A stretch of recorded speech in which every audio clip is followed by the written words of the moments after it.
인류의 타락과 구원을 주제로 펼쳐지는 장엄한 고향악. 신라원 존 밀턴. 하늘에서 내려오라 우라니아여. 그대는 9명의 물새에 속하지 않았고 하늘에서 나서 산이 나타나고 샘이 흐르기 전에 영혼의 지혜, 그대의 자매인 지혜와 교자여 함께 전능의 아버지 앞에서 논일고 하늘나라의 노래로서 그분을 즐겁게 해드렸으니 여전히 그대는 내 노래를 인도하라. 우라니아스 저거나 존 청중을 찾아라. 이것은 하늘과 땅, 온 우주, 하나님과 사단, 인간에 관한 대서사시를 기록하기에 앞서 밀턴이 하늘의 시신이 성령께 자신의 시를 인도해 주실 것을 기원한 기도문이다.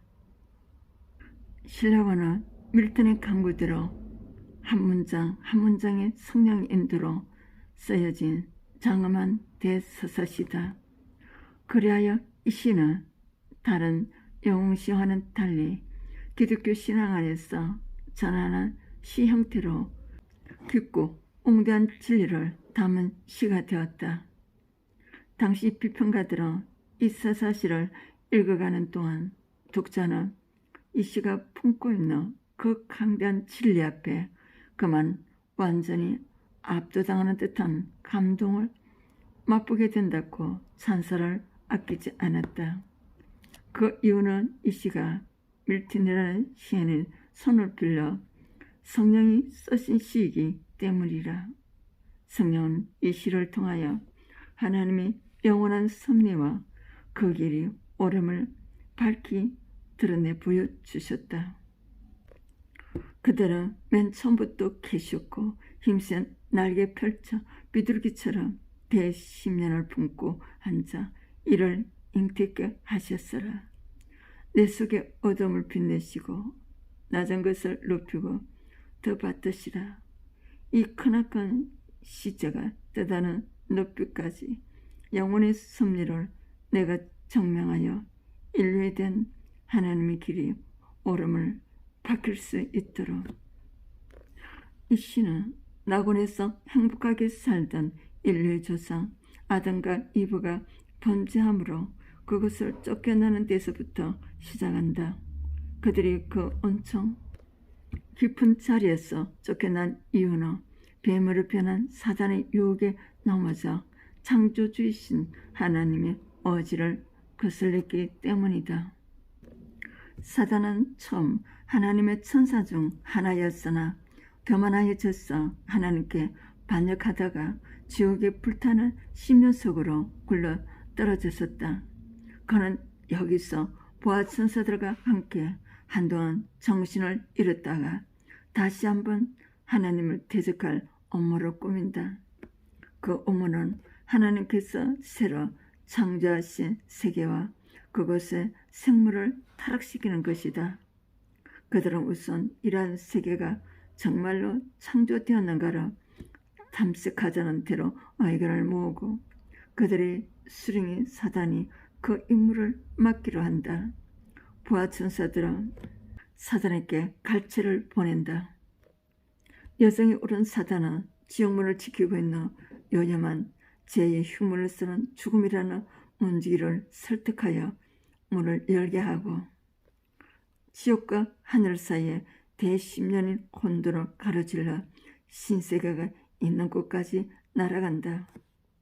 한편 하나님은 정하천의 보좌에 앉아 이제가 창조된 세계를 향해 날아오는 사단을 보고 그가 인류를 타락시킬 것을 예언하신다. 그러나 인간은 사단처럼 자기의 악의에서가 아니라 사단의 유혹으로 인해 죄를 범한다는 점에서 하나님이 자비를 받게 될 것이라고 말씀하신다. 그렇지만 그것은 어디까지나 하나님의 정의가 충족되는 한계 안에서라야 한다. 그래서 하나님의 아들이 그 하나님의 정의를 충족시키기 위하여 자신이 인간 대신 벌을 받겠다고 제의한다. 하나님이 이를 받아들여 성자의 성육신을 정하고 천지의 모든 이름 중 그의 우월함을 선언하시면서 성자께 말씀하신다. 독생자여, 너 보는가? 우리의 적이 어떤 분에 사로잡혀 있는가를. 정해진 경계도 지옥의 가문도 그에게 씌워놓은 모든 쇠사슬도 널리 가로놓인 대십년도 그를 제할 수 없을 만큼 그는 필사적인 복수심에 불타는 모양이나 그 복수는 제 자신의 반에게 머리 위로 되돌아가리라. 그런데 이제 일체의 재주를 들고 헤치고서 하늘 가까이 빛의 경내로 그는 날아가고 있구나. 갓 창조된 세계와 거기에 놓인 인간을 힘으로써 멸망시키든지 안되면 더 나쁘게 어떤 허위의 관계로서 타락시켜 볼 생각했어. 그리고 타락시킬 것이다. 인간은 아첨하는 그의 거짓말을 듣고서 유일한 명령, 유일한 순종의 언지를 쉽게 빼반할 것이다. 그래야 인간과 그 믿음 없는 자손은 타락하리라. 그러나 하나님께서 또한 이 타락한 인간들이 하나님의 언의로 인해 구원받게 될 것을 예언하신다. 오, 내 마음의 최대의 기쁨인 아들이여, 내 사랑하는 아들이여, 유일한 내 말인 아들이여, 내 지혜여, 실제의 힘이여. 인간은 다 멸망치 않는다. 원하는 자는 구원받는다. 그러나 저희 어지가 아니라 자유를 베푸는 내 은혜에 의해서 다시 한번 나는 그의 약해진 힘을 회복시키련다. 죄로 인해서 상실되고 더러운 야망의 노예가 되었을 망자 나에게 뜻받들려 그는 다시 한번 그 치명적인 적과 대등한 지위에 서야 한다. 그래서 독생자는 예수님은 아버지께 이렇게 말한다. 아버지여, 인간에게 언약하셨사옵니다. 은총을 내리신다고. 그러나 인간은 일단 죄에 죽고 망했으니 은총의 도움을 청하지 못하옵니다. 얼무지고 갚지 못했으니 자신의 숙제도 적합한 보호물도 저는 바칠 길 없는 것이옵니다. 그러니 나를 보소서. 그들을 위하여 나를 그들의 목숨 대신 내 목숨을 바친나이다. 당신이 노여움을 내게 내리소서. 나를 인간으로 보소서. 그들을 위하여 당신의 품을 떠나려 하나이다. 그들을 위하여 절거히 죽겠나이다. 이때 사단은 태양의 지배자를 속이고 신세계로 내려왔다. 그는 신세계가 그렇게도 아름답게 창조된 것을 보고 시기심이 발동한다. 어떻게 해서든지 이 아름다운 세계를 망쳐야 되겠다고 결심을 한다. 그 일을 위하여 그는 자신을 못있게 꾸민다. 그는 이제 젊은 천사로 나타난다. 그 얼굴에 거룩한 청춘의 미소가 어리고 온 몸에는 잘 어울리는 우아함으로 충만하여 아주 근사하게 가장하였다. 그렇게 꾸민 마왕은 이렇게 꾸민 마왕은 그 동산에서 가장 아름답고 고상한 두 사람을 발견하였다. 고상한 두 모습, 키가 크고 몸은 하나님처럼 고전되다. 유미 있는 나신에는 본유의 존귀한 옷이 입혀져 있고 마무리에 장답게 보이며 그만한 가치 있어 보인다. 그 거룩한 얼굴에 영광스러운 창조주의 영상, 진리, 지혜, 오마고 순결한 성덕이 빛난다. 마귀는 이 아름답고 우아한 사람들이 아담과 이브가 하는 얘기, 저 선악과를 따먹는 것은 죽음의 형벌로 금지되어 있음을 엿듣고 이것을 토대로 그들을 유혹하려 한다. 그러나 밤에 가브리엘 천사에게 들켜 잠시 나군 밖으로 도망친다. 하나님은 나펠 천사를 보내어 아담에게 그의 신분과 하나님의 명령과 순종 그리고 하나님이 적에 대하여 주의를 주도록 하신다. 나파엘은 나곤에 내려와 천국에서의 최초의 반역, 메시아인 성자의 승리, 사단의 형벌, 천지 창조의 모든 가정에 대해 얘기해주고 마지막으로 굳세어라, 행복하라, 사랑하라. 무엇보다 그분을 사랑하는 것은 복종하는 것이다. 지켜라. 그분의 명령을 주의하라. 정력의 판단이 허들리는 대로 죄를 범하지 않도록 경계하라는 당부를 남기고 그를 떠난다. 지구를 떠났던 사단은 치밀한 관계를 품고 다시 낙원으로 잠입해 들어와 뱀 속으로 들어간다. 다음날 아침 아담을 떠나 혼자 일하고 있는 이브에게 사단이 들어간 뱀이 접근하여 금단의 열매를 먹도록 유혹한다. 이브는 그것을 먹고 아담에게도 권한다. 아담은 처음에 대경 질색했지만 그녀의 타락을 깨닫고 맹렬한 애정에서 그녀와 함께 멸망할 것을 결심하고 그 열매를 먹는다. 그 후 그들은 수치를 깨닫고 나무 잎사귀로 몸을 가리니 서로 불화하게 된다. 인간의 범죄가 알려지자 하나님은 성자를 보내어 인간들을 심판하도록 하신다. 성자는 인간들을 심판하시고 장차 여자의 씨가 뱀의 머리로 뱀은 그의 발꿈치를 상하게 할 것을 예언하신다. 인간을 타락시킨 사단은 기뻐하며 지옥으로 돌아와 자랑하지만 돌연히 모든 부하들과 함께 뱀으로 변하게 된다. 하나님께서 그 후 회개하는 아담과 이브의 기도를 받아들이시나 미카엘 천사를 보내어 그들을 낙원 밖으로 쫓아내신다.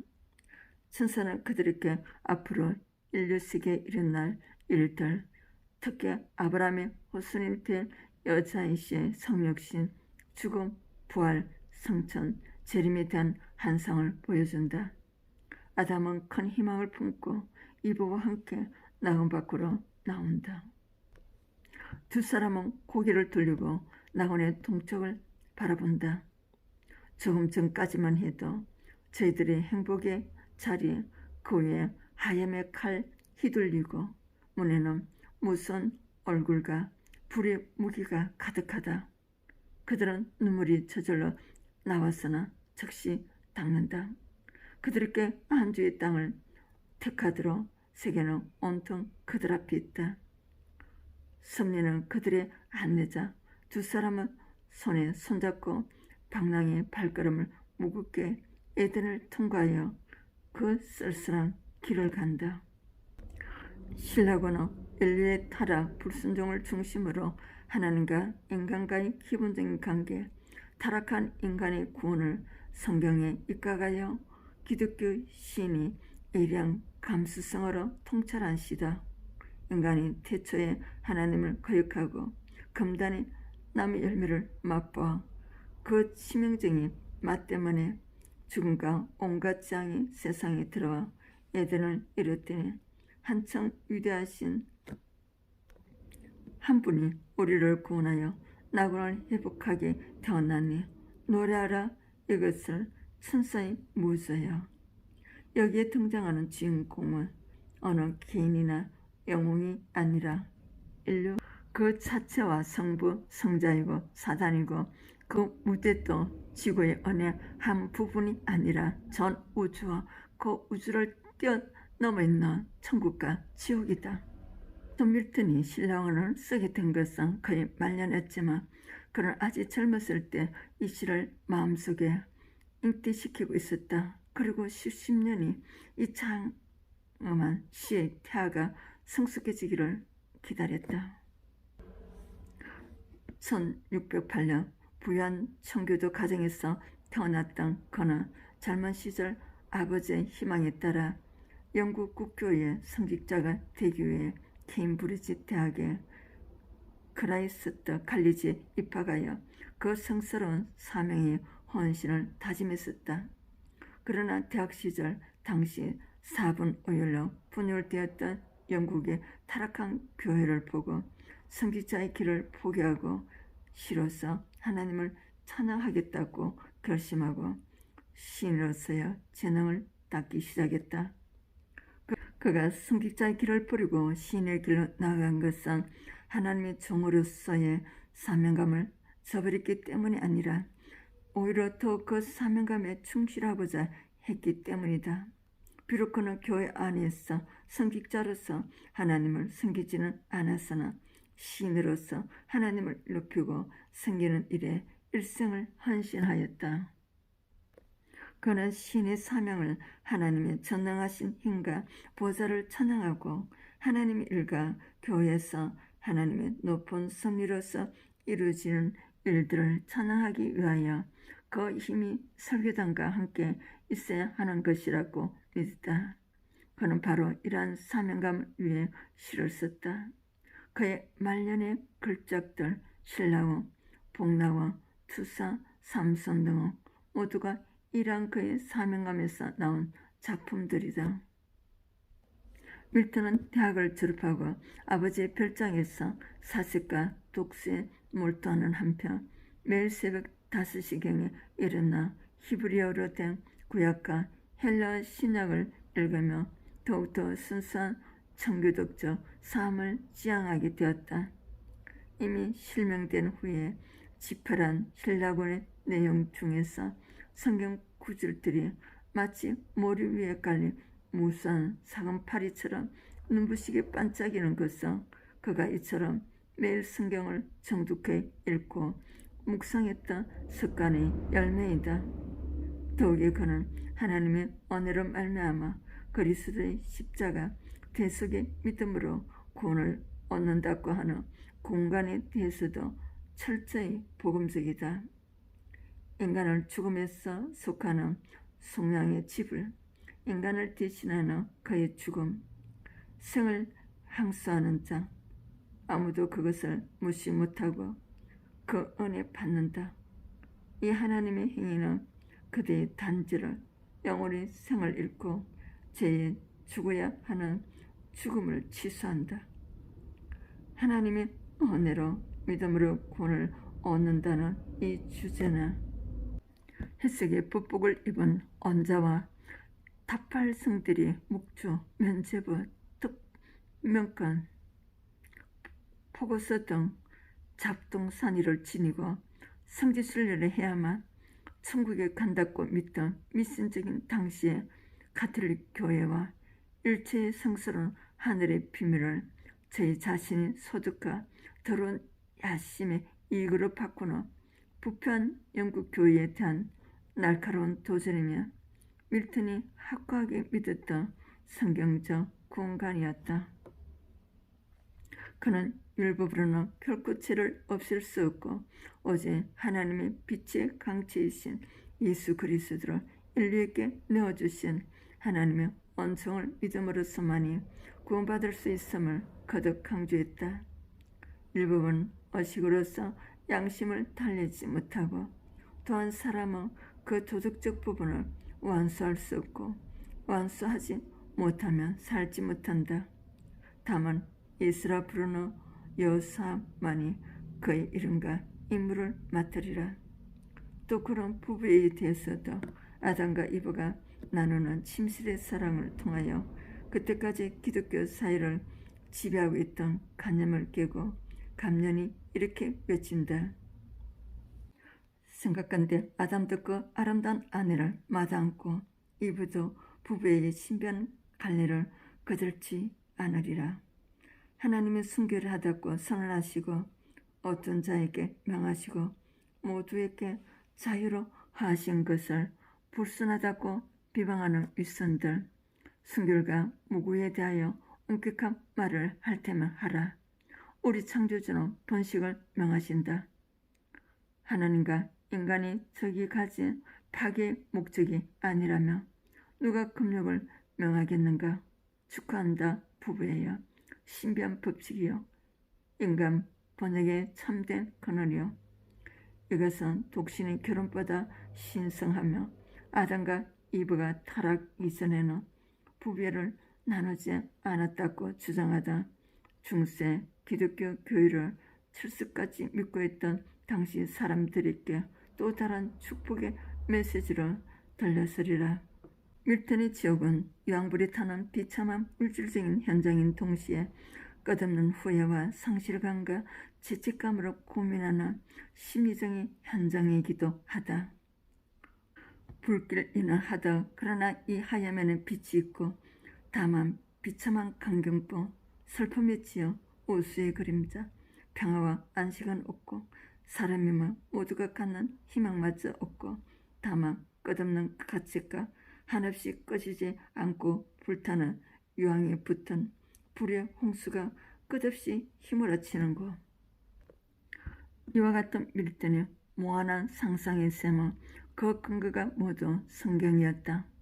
그는 한때 약 20년이라는 긴 세월을 왕당파와 공화파의 싸움에 휩쓸려 공화편에 서서 그의 소신을 펼쳐 보이기도 했으나 결국 왕당파의 승리로 말년에 재산을 물수정하고 결혼 생활의 바탕 그 위에 맹인이 되는 비참한 처지로 떨어지는 비운을 겪게 되었다. 그러나 이러한 연속적인 불행을 그는 다만 비극으로만 받아들이지 않고 오히려 내면의 깊은 통찰의 눈으로 영혼의 시간과 무한한 우주를 바라보며 이 신라권을 지표라는 계기를 삼았다. 육체의 눈을 상실한 그는 육체의 눈보다 더 많은 것을 볼 수 있는 영혼의 눈을 크게 뜰 수 있었기에 신라원에서도 보이는 것과 보이지 않는 세계를 참으로 아름답게 조화시켜 장엄한 고향함을 연주하는 것과 같이 엮어 나갔다. 특히 그는 지옥의 그늘을 묘사함 있어 물체로 인해 생기는 그림자뿐 아니라 슬픔의 그늘인 정신적인 것까지 생생하게 표현하였고 천국에서의 빛은 강멸을 비추는 빛인 동시에 정신적인 지복의 빛이 있음을 표현하고자 하였다. 그가 이처럼 생생하고 섬세하게 관념의 세계를 묘사할 수 있었던 것은 바로 그가 실명이 시연했기 때문이었다. 인간의 범죄와 관련하여 밀턴은 인간에게 부여된 자유의지에 대하여서도 언급하고 있다. 하나님이 인간을 루푸스로 만드신 것이 아니라 하나님께 순종할 능력과 거역할 능력, 저 범죄할 명직과 범죄하지 않을 능력을 주셨다. 고의에 하나님께서는 인간에게 그 능력을 올바로 사용할 수 있도록 이 성을 부여하셨다. 그러기에 인간은 자기 죄에 대하여 변명할 여지가 없는 것이다. 하나님께서는 어서를 자유를 하셨으나 이성을 쫓는 자는 자유이다. 그리고 이성을 바르게 만들어. 그러기에 인간은 자기에게 부여된 그 자유 의사를 이성의 힘으로 올바르게 사용하여 하나님의 뜻을 따라 살았어야 했다.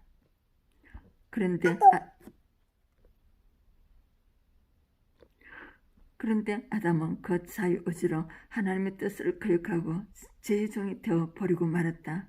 그리하여 전에 항유하던 자유를 잃었다. 그러므로 이제는 자기의 자유의사로 이 죄의 종에서 스스로를 구원할 수 없게 되어버린 것이다. 이제는 오직 하나님의 절대적인 온전한 힘에 의해서만이 인간은 구원될 수 있다. 그런데 역설적인 말 같지만 밀턴은 인간은 죄를 범하여 그 비참함을 체험하며 고뇌함으로써 비로소 하나님의 온종을 깨닫게 되며 결국 사탄의 어두워는 정반대로 오히려 악에서 선이 솟아나게 할 수 있다고 말한다. 저 인간의 범죄가 오히려 하나님의 온종과 사랑을 깨닫게 되는 역동적 역할을 하게 된다는 뜻이다. 밀턴이 특별히 강조하고 있는 것은 처음부터 끝까지 순종이다. 첫째 아담은 불순종으로 죄를 품하였고 둘째 아담이 예수 그리스도로 순종함으로 인간을 구원하셨다.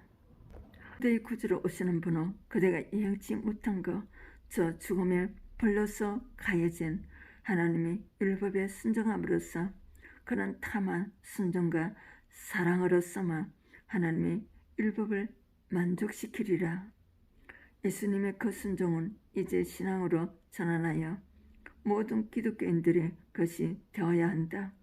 그럴 때만이 인류는 구원을 받게 되는 것이다. 여기에 인류의 소망이 있다. 결국 신라고는 복음이 최선이라는 신앙에 입각한 밀턴의 삶의 고백이자 당시의 부패한 기독교계를 들려준 일종의 경고요 구원의 목소리였다. 그는 66세로 일생을 마치기까지 사회와 개인의 불행과 투쟁으로 살았다. 그러나 그는 마치 눈먼 삼손처럼 몸은 피했으나 정신적으로는 위대한 승리를 거두어 서구 문화의 시조랗고 일컬어지는 호메로스의 일리아드와 오디세이를 능가하는 웅대한 내용을 담고 있는 이 신라권을 집필하였다. 그라야 세계 최대 걸작 중의 하나인 이 작품을 통해 그의 이상과 신앙을 인류의 가슴에 영원히 남겨놓았다.